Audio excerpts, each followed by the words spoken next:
Yo, yo, yo, what is good? Closeout podcast. We are back with my boy Anson, right?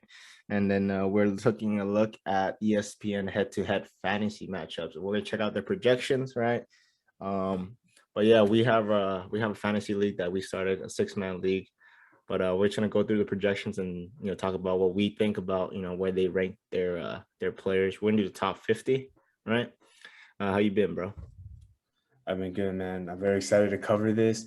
If you guys want more content throughout the years, if you guys want throughout this year, and you guys want us to keep you guys updated throughout the season, so you guys can do well all season long, make sure you hit that like and comment. Let us know what you think about our thoughts. All right, let's get started then.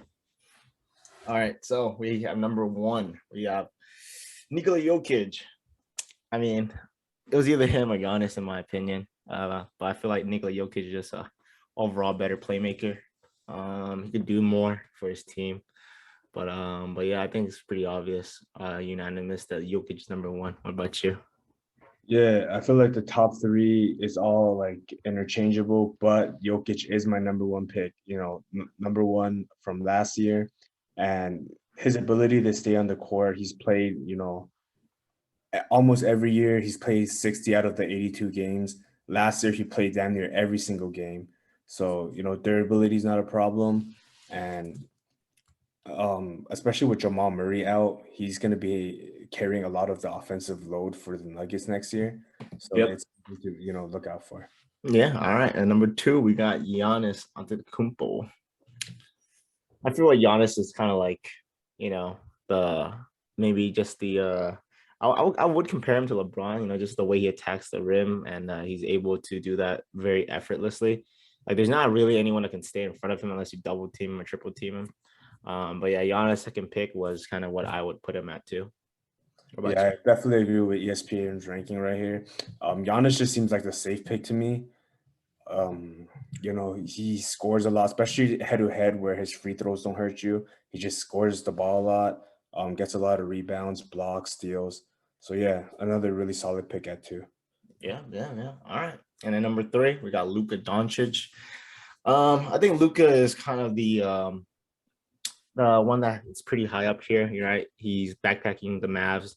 But I feel like Luka's just a really, really great player. I feel like he does have a little bit more turnovers than everyone else above him. But I feel like he's able to produce points and then able to, rack up rebounds and assists. Just makes him a really, really top pick in fantasy. Yeah, out of this top three, if you go Luca at one or two, I can understand that. But for me, Luca still lands at three. There's still some concerns. He didn't really have much of an off season. He Mm-hmm. kind of, right after he played a 7 game series against the Clippers, then flew out to Slovenia, play exhibition games, got injured during the last 2 games. So he's coming off a wrist injury on top of that. So you Mm-hmm. got to be careful. And then one more thing to look out for with Luca is that he's only point guard eligible. Last year, I believe he was point guard and small forward, which made him a lot more valuable. But just being a point guard in fantasy, point guard and center is the most saturated position in in fantasy. True, true, true. All right. And we got number four, the beard, James Harden. Um, I feel like, without injuries and whatnot, James Harden is for sure top three, in my opinion. Just his ability to score, get rebound, and assist. I feel like his playmaking ability is just a little better than Luca's. His scoring as well, but because he's in the Nets, he has to share the ball with KD and Kyrie. I felt like it did take a little step back, but when he's the primary scorer, I feel like he racks up the points in fantasy. Like he gets what it needs to be done. Yeah, Harden's been like the leader every single year, and you know last year there was some questions like, can he do the same thing with the Nets team around him, and he basically did. So I'm not too concerned about Harden, especially, yes, he is coming off an injury, but his whole career he's kind of like a juggernaut. He just plays through every single injury. So Yep. out of the top three, the big three in Brooklyn, I feel like Harden is the safest pick. On top of that, he's also point guard and shooting guard eligibility. So you know I feel like Harden is the closest player to challenge into the top three if you want to take him over Luca. Yeah, makes sense. Makes sense. And we got number five. Ooh, Karl Anthony Towns. Thing about Cat. is I know last year he wasn't really the best. It's a lot of things off the court and obviously COVID. Um, but this year ranking Cat at number 5, I feel like that's just a lot higher than I would put Cat. Is Cat first round in the 12-man league? Yeah, I would say he is maybe like top 12, Probably the maybe back end, yeah, back yeah, end. back end or maybe top 15. But overall, I feel like Cat, his numbers should kind of look like the same. I feel like last year he kind of just did play a low game, but fantasy wise, I would put him a little. I think this is a little high for him. What do you think? Yeah, we know how effective Kai is. We know how much of how much he produces on the court. He can shoot threes at a high rate for a center, which is really rare. The problem again, like you said, it's just the injuries. We're just not sure how, how much he can stay on the court. And if I was to pick between Cat and Embiid, I would definitely take Embiid. Embiid just produces more, and they both have the same injury issue. So I don't see how Cat is ranked number 5 here. Yeah. It's surprising I don't see Embiid here. But for number 6, we got Bradley Beal, and I feel like this one, I feel like Bradley Beal should be a little bit higher, maybe the 5th position instead of Cat, obviously. But I feel like Beal is really, really good. He's a primary scorer now. He's a number 1 option in Washington. Obviously without Westbrook. And I feel like this year his numbers should increase a little bit, right? Allowing him to play make more, so he should have more points and more assists. So that's really, really good for fantasy, right? I feel like he's like one of the top shooting guards in the league right now. What about you? Yeah, Bradley Beal, obviously he puts up a lot of numbers. And this year, especially without Westbrook on his team, we've seen 2 seasons ago where he put up ridiculous numbers. And this season, I think he'll even do better than he did 2 seasons ago because instead of having some players that can take the ball away from his hands, he has very good role players that know what to do when Bradley Beal gets doubled. So I expect a spike in not only points but assists as well. The only problem with Bradley Beal is that he's still not fucking vaccinated for whatever. So hopefully he gets vaccinated because I picked him up in my 2nd round. But Yeah. Okay, and number 7, my boy Dame Lillard. And I picked him up as my 5th pick, so him at number 7, not too far away. I feel like Dame. I feel like this is the year in Portland where he decides to either go crazy, right? So I feel like in fantasy wise, that should be a really good pickup. I think he's always been first round. I feel like his points. I feel like everything around him should stay the same. I don't think Dame can get any like potentially even better, right? But I feel like overall as a fantasy player, I feel like he's definitely first round. yeah, I agree with you. I don't think Dame's gonna have a big drop off, or he's expected to have a big jump. He's just kind of in the prime of his career right now. Mm-hmm. I would definitely take him over Cat though, and maybe over Beal, but yeah, definitely over Cat. Yeah. Okay. And number 8, we got PG. So I think PG and Beal kind of a similar situation, right? They don't have their like the number they are the number 1 option on their team now, right? With Kawhi out. So definitely when PG's number 1 option, I feel like he's a scoring machine. He's a very, very deep bag that he can go into and score the bucket. And I feel that's really, really beneficial for fantasy wise when you get points, your assists and your rebound. Right. And he's a really, really a really good defensive player too. So those blocks and steals really add up as well. Yeah, make sure you don't let Paul George slide past 10. I feel like a lot of people will be overlooking him because he hasn't been a top, 20 fantasy player the past season. But you have to remember that, yes, Kawhi is, he's going to miss the majority of the season. And we've seen what Paul George does, in OKC, in the Indiana Pacers, and just last year in the playoffs when he was the number 1 option. So Paul George, as a top 10 pick, is a very strong pick. Yeah. For the first round, 12-man league, definitely doable. Number 9, we got Stephen Curry, which is surprising. I actually thought, obviously, Curry's a great 3-point shooter, and especially in for fantasy wise, that's a lot of good points for you there. He's also a really good bucket getter, and I feel like Curry's one of those really efficient guards that's able to score points and play make, right? I feel like Curry is the same thing around Dame. I don't think he can get spectacularly better, like amazing, or be a huge drop off, right? But number 9, Steph Curry, I think that's a little low in my opinion. But what do you think? Yeah, I think I don't see any reason why you would take Karl Anthony Towns, Paul George, some of these players. I would even take, Curry over Beal and Lillard. Mm-hmm. Um, Curry was one of the best players in fantasy last year, but we are expecting a little bit of a drop off. Not too much because he is Steph Curry at the end of the day. Yeah. But with Klay Thompson there, he doesn't have to score the ball as much. So we're gonna see a little bit more responsibilities spread it out throughout the team. Um, in terms of improving, I don't think it can get any better than that. But if he proves me wrong, then Yeah. he's All Steph. right. Yeah, yeah, yeah. All right. Number 10, we got Jason Tatum. Jason Tatum, I feel like crazy, crazy bucket getter, one of the most efficient bucket getters I've seen. I feel like he has a very, very solid ISO game. Um, as for fantasy wise, it's really, really good. Obviously, he's drops like what averages what 28, 26 points a game, 7 rebounds, which all adds up in fantasy wise. So Jason Tatum for number 10, I feel like he's kind of just right there. He's not too high, he's not too low, and I feel like Tatum is up here for a reason.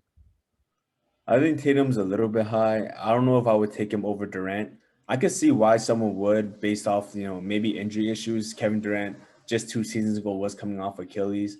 And you also get Jason Tatum's upside, which, you're not expecting Kevin Durant to improve much anymore in his career, right? But Tatum could take another big jump. So I could see why Tatum is ranked 10, but I think, if you're taking him at 10, you're just taking him for his upside, in my opinion. Yeah, makes sense. And we got number 11. We got Kevin Durant. I feel like what you just said makes a lot of sense. KD kind of at the 11 is kind of low in my opinion, but due to injury wise, that obviously affects fantasy, right? Obviously, he's not a top 11 player, but for fantasy wise, KD injury issues is definitely a huge concern. If he's only playing, like 60-70% of your games, that means the games that he does play needs to be really, really, like really be crazy basketball, right? But yeah, number 11, a little low in my opinion, but I got nothing much to add. Yeah, man. Let's go right into number 12, and that's Nikola Vucevic. I think this is another pick that's, just a little bit too high for Vucevic. I really like Vucevic a lot. I think he's very underrated in terms of fantasy. However, if you look at the team, I mean, they've added so much offensive firepower. And at this point of his career, I just don't see him improving that much. Even if he does improve, it's not going to be a big marginal improvement. I feel like this is the prime that we're getting out of Vucevic. And, DeRozan's here, Levine is still here, and they're adding a lot of other guys. So, I do see Vucevic dropping off. I feel like Vucevic should be drafted around 15 to 22. Yeah, I feel like that should be where he should be at. And number 13, Shrimp Gumbo, Zion Williamson. Crazy fantasy player. I feel like number 13 is kind of where he's at, maybe above obviously Vucevic. I feel like, obviously him with injuries is the main concern, but if he's not, he looks like like young LeBron out there, dunking everything, slashing, I feel like he's a really, really good producer for fantasy wise. Yeah, I agree with you. He's just so efficient when it comes to Mm-hmm. getting baskets. Um, I'm just interested to see how he's gonna play with the new pieces around him because he Mm-hmm. doesn't have Steven Adams to clog up the paint anymore, and Jonas Valanciunas is a 40% three-point shooter. So it'll give Zion a lot more space to work. And Zion's going into his third year, so we're expecting another jump with Zion's progression. One thing I don't like about this new Pelicans team is that they just got rid of Lonzo, which I feel like Lonzo complements Zion's game very well. So Mm-hmm. we'll see how Devontae Graham and some of the other pieces, maybe like Nikhil Alexander-Walker, we'll see how the new point guards fit along with Zion. Yeah, makes sense. And then we got number 14, De'Aaron Fox. Probably the most underrated player in fantasy wise, in my opinion, right? Underrated player in fantasy and in Period. what's up? Might be the most underrated player in the league, man. Yeah, I was gonna add, like not just in fantasy, in the league as well. We can just see he's a very, very efficient scorer. He's able to slash, and he's also increasing his 3-point game.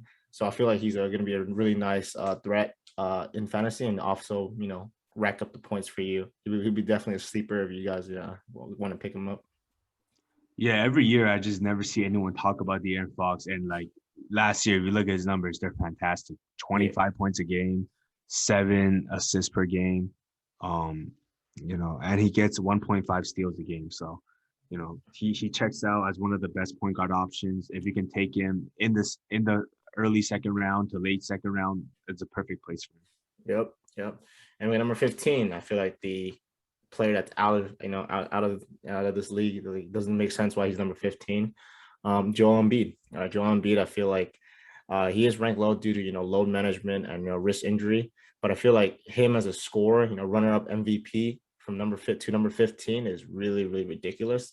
Obviously, if he's able to stay healthy, he should be definitely top 5, top 10, right?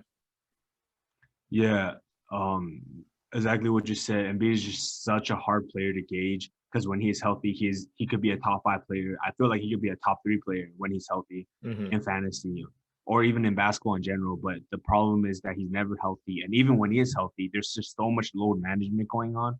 So I can understand why he is ranked at 15. Makes sense. Makes sense. And then we got number 16, LeBron James.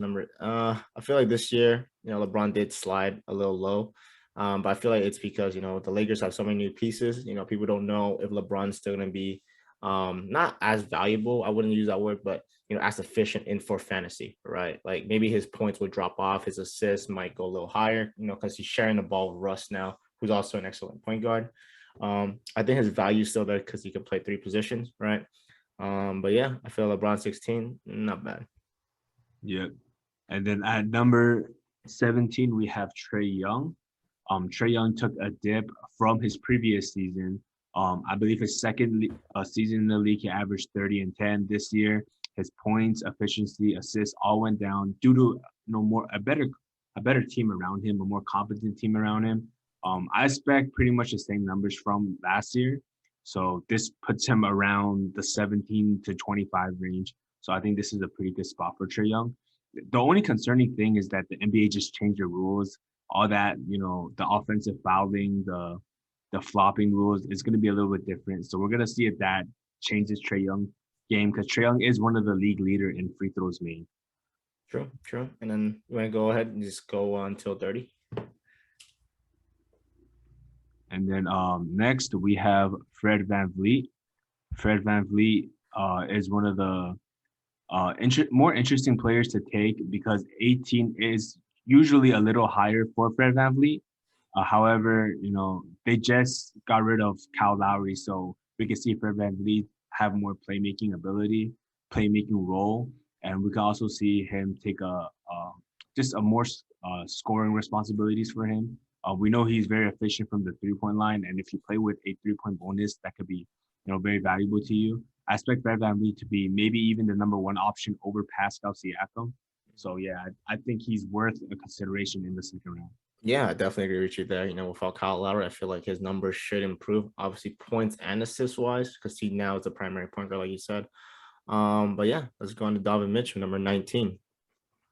Donovan Mitchell, I think he's a little early at 19. Mm-hmm. When he doesn't score, he doesn't do too much off the ball, and his efficiency isn't amazing. It doesn't jump out at you at the number 19 spot. But I think he's worth consideration at the back end of the second round, so maybe 21, 22 around there, or going into the third round.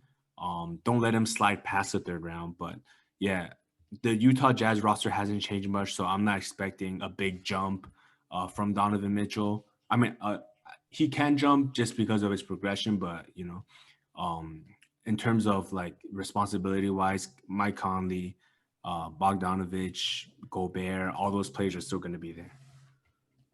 Yeah, it makes sense. I feel like Mitchell 19 is a little early, since the team is now, more well built, I guess. So he doesn't have to, try to drop 30 a night for the team to win.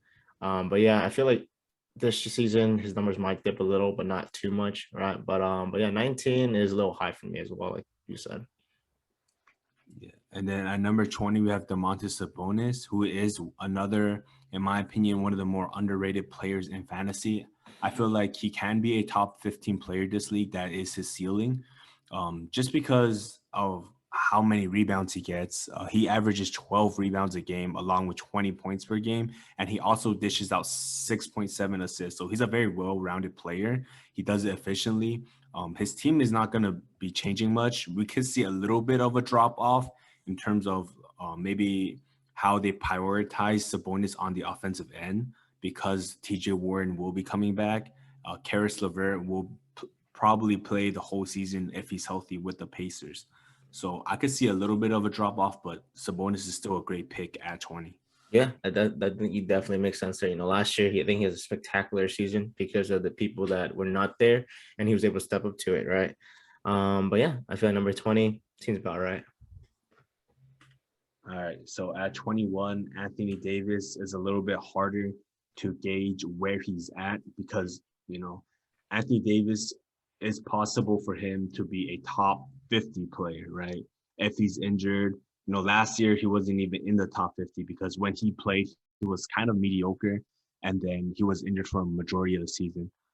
But when he's healthy, we've seen him in past seasons be one of the top 10, top 5 players in fantasy.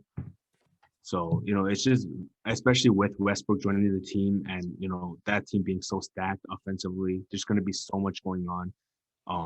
And with Anthony Davis having to adjust to maybe playing center this year, it's just very questionable to take Anthony Davis, but I think he can go a little earlier than 21, in my opinion. Yeah, I think it makes sense. I feel like for players like AD, I know his nickname Anthony Day to Day Davis or Day to Davis. Injury is definitely the main concern, right? But yeah, like you said, overall, if he's able to stay healthy, I feel like top 15 player. Yeah. And then at 22, we have Julius Randle. Julius Randle was very good last year. Production-wise, points, rebounds, assists, everything was up. I just feel like this year he might take a small drop. So I think 22 is a little bit early for him, only because, they just added Kemba Walker. Derrick Rose will be there all season, along with Fournier. Mm-hmm. And we're expecting Mitchell Robinson to be healthy through for the season opener and throughout the series. So that's going to get less rebounds, less playmaking responsibilities, and less scoring responsibilities for Randall. Yeah, I feel like you're totally right. I feel like Randall up here is a little high, due to, like you said, new additions in the roster, and basically means less point. I mean, less not less point, but like the less for him to really have to try to backpack the team. But overall, I feel like 22 kind of high for me as well in for fantasy. And then at 23, we have Rudy Gobert. Mm-hmm. Um, I feel like 23 is the right spot for him. Anywhere from 23 to 30 can be the right spot for him. Obviously, we know he's going to get a lot of rebounds, blocks, league leader in both of them, one of the top players. Um, the main concern with Gobert is that recently, we've seen in the playoffs, he just got exposed and he's been, slowly being exposed, from small ball fives, right? So in close game situations, he might be taken out because teams will try to take advantage of that. So I don't know if his minutes will drop off. That's just kind of like a bold guess, though. So I wouldn't really take that. I would take that with a grain of salt. If you're considering between two players like Rudy Gobert or LaMelo, I would just take LaMelo for that reason. Makes sense. Makes sense. Yeah, number 24. Man, go ahead. I don't really have much to say about Rudy Gobert. Yeah. And then 24 is LaMelo Ball. LaMelo Ball, if you look at his averages from last year, they're not an accurate representation of what he's capable of doing this year. Only because last year they barely played him in the beginning of the season, right? He only averaged about 15 minutes a game, 12 minutes a game. As soon as they ramped up his minutes, we've seen him produce similar numbers to Jason Tatum. He was one of the top fantasy players. He was top 20 when he was healthy as a starter. So I'm expecting to see that. When he was starting, he was averaging 22, 7, and 7. ESPN projects him to average 27 and 6.8 for the season. So, yeah, I think their projections are right. I feel like he can go a little earlier if you want to take the gamble. Mm-hmm. But yeah, 24 seems right. Sounds about right. Sounds about right. Go ahead. And then at number 25, we have Jimmy Butler. I think Jimmy Butler, he's a phenomenal player. He could obviously be a top 15 player. Last year, when he was healthy, he was, among top 10 when he was healthy for that stretch. The only concern is that the Heat is just so stacked this year. They have Kyle Lowry. They added so many players in that wing position where Jimmy Butler plays, where, he might just get less rotational minutes. Like they added PJ Tucker, Morris, some of these other players. So, I expect a little bit of a drop off, but at 25, I could see you taking him at 20 as well. Yeah, definitely makes sense. Jimmy Butler, phenomenal player last year. Obviously this year with the addition of new roster for his team, maybe a little drop off, but I feel like it shouldn't really, affect him too much because I feel like he's such a great player that he's able to adapt and still put those fantasy points for you guys. Yeah, and then at 26, we have Shea Gilgeous-Alexander. When Shea plays, he's phenomenal, puts up great numbers. The only problem is that OKC loves to tank, and they they just sit Shea back. They fake an injury, sit Shea. So that's the only issue with Shea Gilgeous-Alexander. But as long as he plays majority of the season, at 26, he's a little bit of a steal. Yeah, I feel like you're absolutely right. OKC just loves getting those draft picks, man. But yeah, I feel SGA 26 sounds about right. And then at 27, DeJounte Murray is a little bit high for me. I don't have DeJounte Murray in my top 40, but I think DeJounte Murray is, he is in the runner for most improved. I think he will be the number one scoring options with DeRozan off the team. So that might be why you would take him at 27 for his upside as the number one option. Even as a number two option, he was averaging 16 points. He's one of the league leaders in steals. He has 1.5 a game, gets 7 rebounds and 5 assists a game. So he's a very well-rounded player, produces even as a number two option. So we're going to see what he can do as a number one. Yeah, makes sense. Yeah, I feel like the Jonathan Murray definitely could earn his spot at 27. Obviously, without DeRozan anymore, he's now the main point guard. Let's see what he can produce, in my opinion. But almost potentially averaging triple double. Not really, but 18, 6, and 7 is his projections. I definitely feel like he can hit those nicely. But yeah, let's see what happens. And then 28 for Bam is extremely low for me. I think Bam can go early 20s, 22, 23 maybe.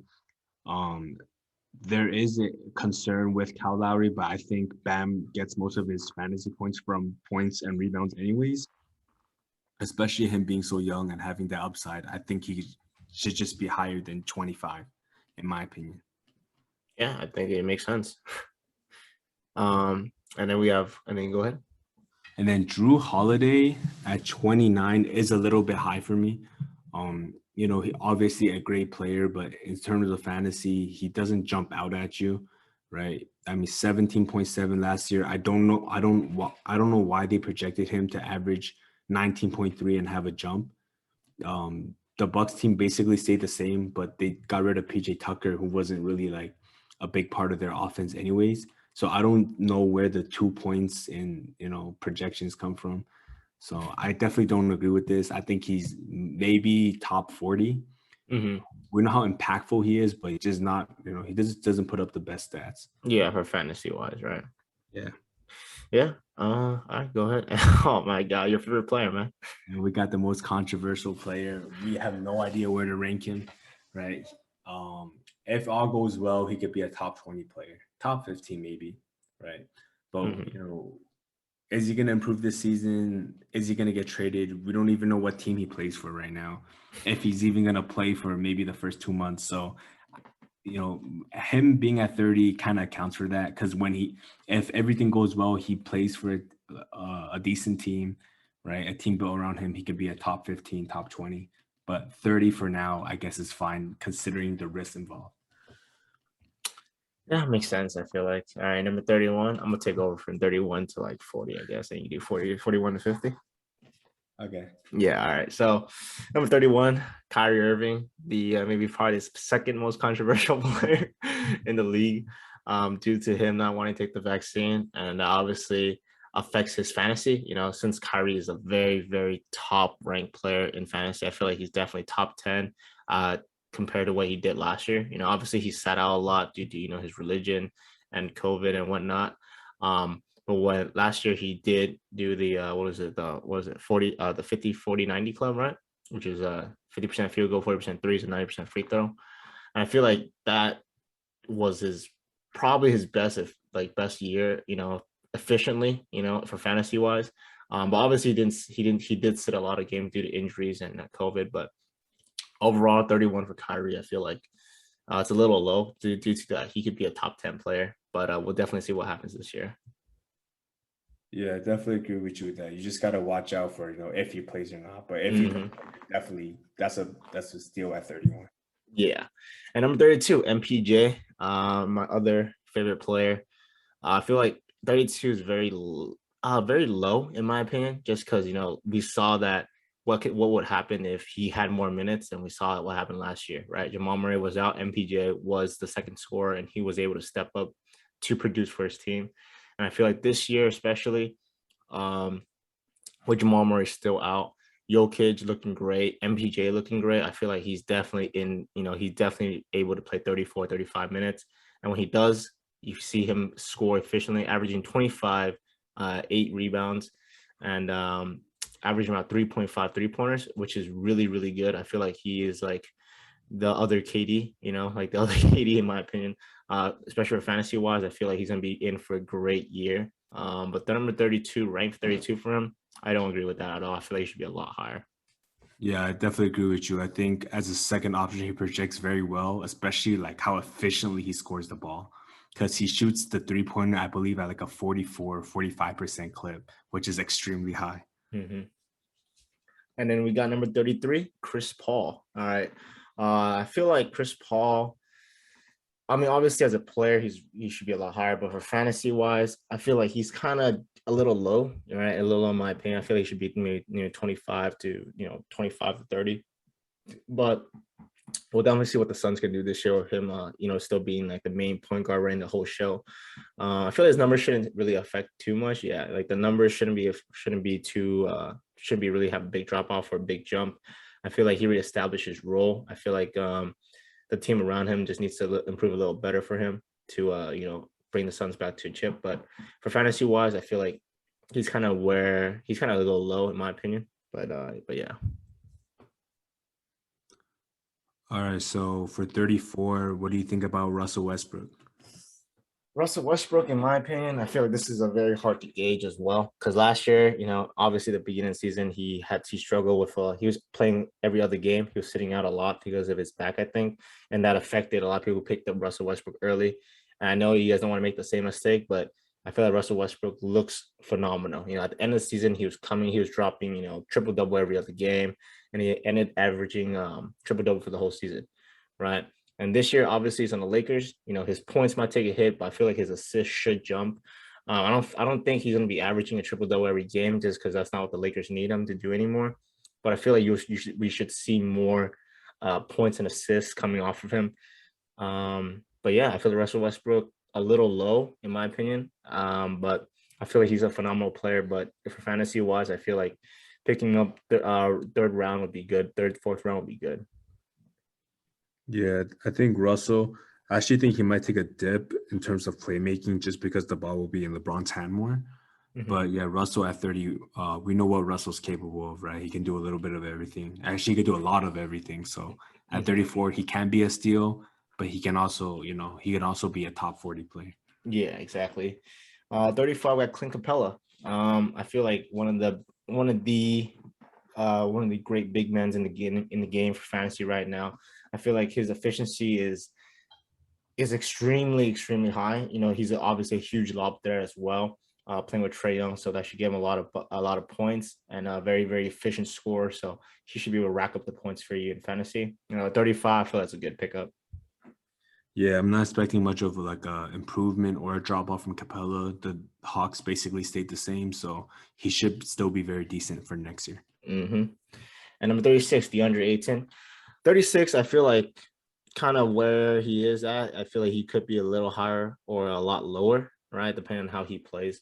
But I feel like he should be in the road to improve because, he has Chris Paul inside coaching him throughout. I know last season he started kind of rough. It wasn't really dropping too much for fantasy wise. But as the season progressed, I felt like he improved as a player. He became more confident. He was able to be a lob threat. Also had more post moves to give him more his ISO plays, give him more points. And obviously he's grabbing a nice double every game, averaging about 60% field goal. So pretty good pickup at 36 in my opinion. Yeah, I just hate, drafting DeAndre Ayton. He's just so frustrating because, one game he can put up 20 and 15, and the next game he just kind of disappears. So it's kind of on and off with him. But at 36, I feel like he's still worth it at 36. Yeah, makes sense. Makes sense. And 37, Tobias Harris. Oh, okay. So Tobias Harris, a phenomenal scorer. Let's get that out of the way already. Right, for fantasy. Now without Ben Simmons, I feel like he is the second option, in my opinion, besides Joel Embiid. Right, I think he's always been a second option. Ben Simmons is great, but I don't think Ben Simmons is primary scorer. But Tobias Harris, I feel like he's in for a hell of a season. Now, obviously the whole Ben Simmons thing, he's not playing. Tobias Harris and Joel Embiid, should have more usage, right? So with Joel Embiid sitting out, load management, Tobias Harris also gets more buckets for himself. So I feel like for fantasy wise, at 37, this is definitely a steal. I feel like there should be a ranked 25, top 25 player for fantasy. But yeah, what do you think? Yeah, I think he's around that range. I think he shouldn't be drafted at 37. Maybe take him around the 30-ish range if you need, a small forward, power forward. But yeah, another really good pickup at 37. Yep. And now we have Devin Booker, number 38. Okay, so Devin Booker, for me, in my opinion, I feel like he's a great scorer, but he is on and off as well. Sometimes he just doesn't feel confident, so he doesn't do well in the game. We see him go for stretch where he goes 1 for 7, 1 for 9 a game, and that obviously hurts you in fantasy wise. But I feel like overall, Devin Booker is a really great scorer. Right, he'll give you the points. He's not going to be as much of a playmaker due to Chris Paul being there. So we'll just see him more for just the points, and I feel like that's about it. Yeah, I think Booker's just he's a lot better player than he is a fantasy player, especially with the team around him. Yeah. And then we got 39, we got Chris Middleton, right? Obviously, last year we saw him do extremely well, but there are stretches where he just doesn't show up when Giannis is going crazy and Drew Holiday is going crazy. It's when when they're them three on the court, we always think we always kind of know one of them is not going to do well, right? If Giannis doesn't do well, Chris Middleton, Drew Holiday pulls the weight, and then vice versa, right? So picking him out with 39, I feel like that's a decent spot for him. Like the mid 30s, to the mid 30s. I feel like it's the perfect spot for Chris Middleton.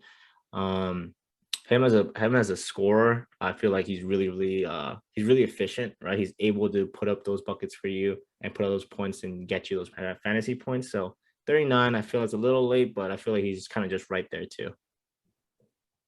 Yeah, okay. And then at 40, we have Christian Wood, who is a little bit of a question mark because we know how productive Christian Wood is, but it's just, can he stay healthy? He just came off a big injury. Throughout the season, he was coming off like multiple injuries.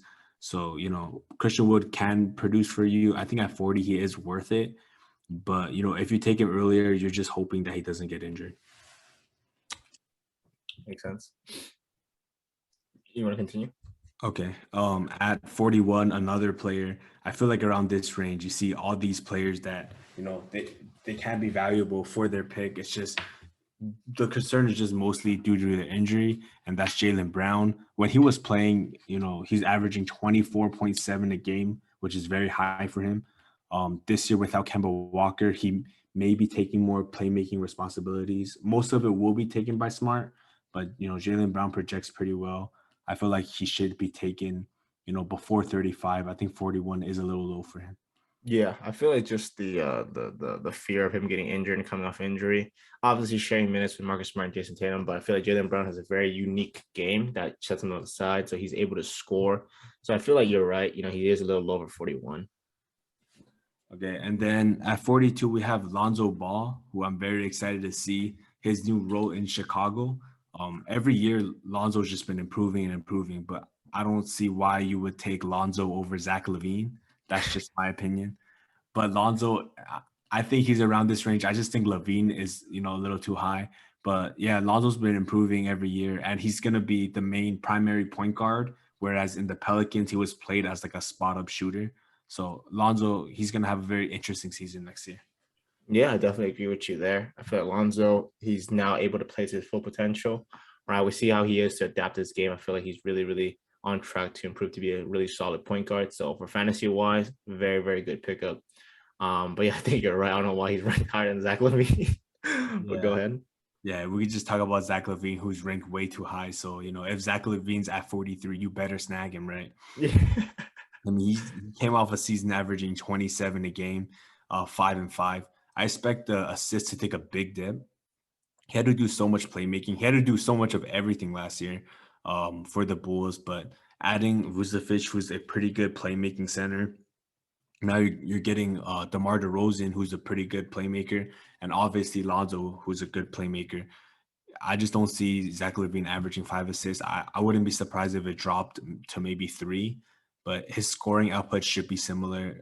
They have him decreasing by 3, but you know, even if it decreased by 3, I think, last year he was a top 20 fantasy player. So I don't know, I don't think he'll drop 20 ranks, but Yeah.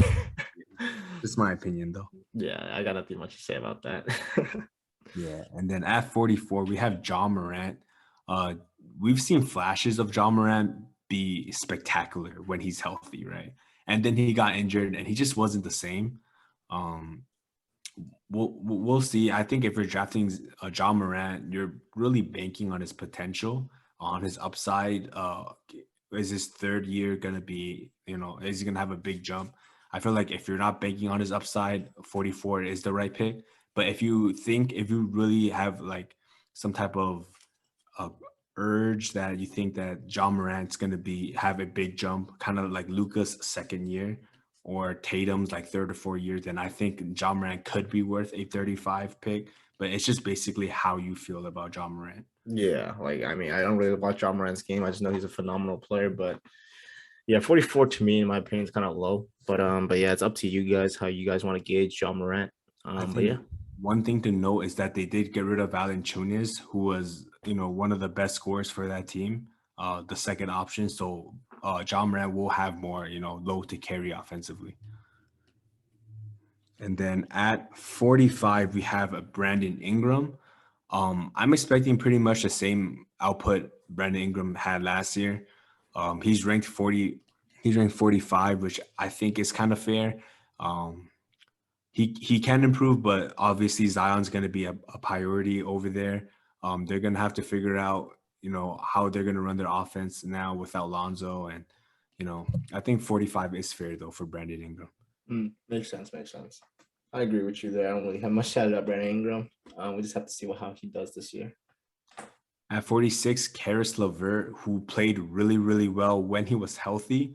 He only played a small amount of time, but we've seen, throughout his career, when he is prioritized in the offense, when Kevin Durant was out, when Kyrie was out, Caris LeVert can be one of the best players on the court.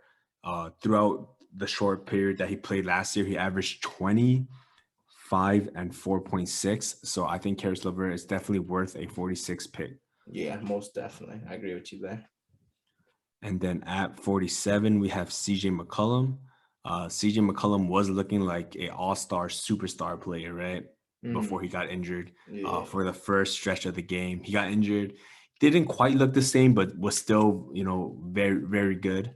At 47, I think that this is another steal.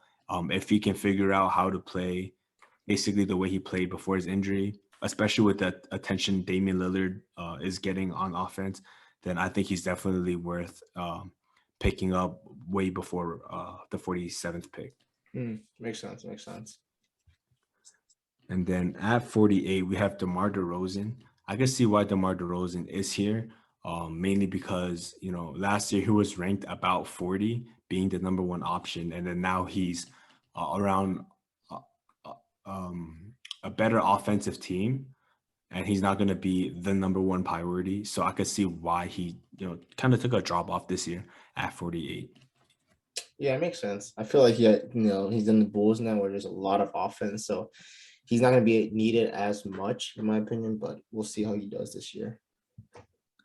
Okay, and then at 49, we have Colin Sexton. Colin Sexton, I feel like there can be, better players picked at 49, especially with the Cavs saying that they want to prioritize through Darius Garland. But I feel like Colin Sexton is still a very underrated pick. I mean, just look at the numbers, right? There's no one that's averaging 24 points that's still available, right? He's not a lot of assists, not a lot of rebounds, but 24 points a game on 1.6 threes a game. So that's still a steal. So if you could take Collins around this range, I think he's worth it.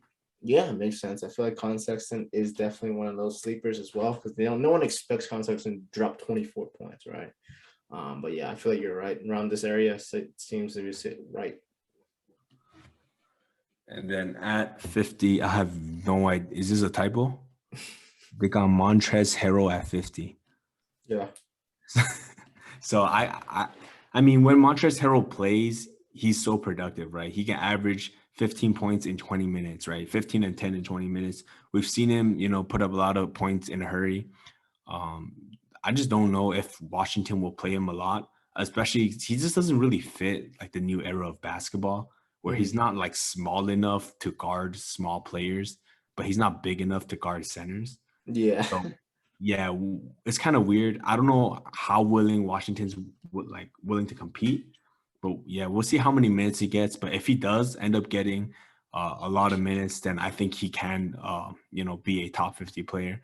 But for right now, I wouldn't project him in the top 50. Yeah, I just don't think Maybe he's 7. top 50 at the moment. But yeah, that should wrap it up for our top 50 fantasy draft ranking, right? Potentials. But in the moment, at the moment, I feel like that should be good. You got anything else to add?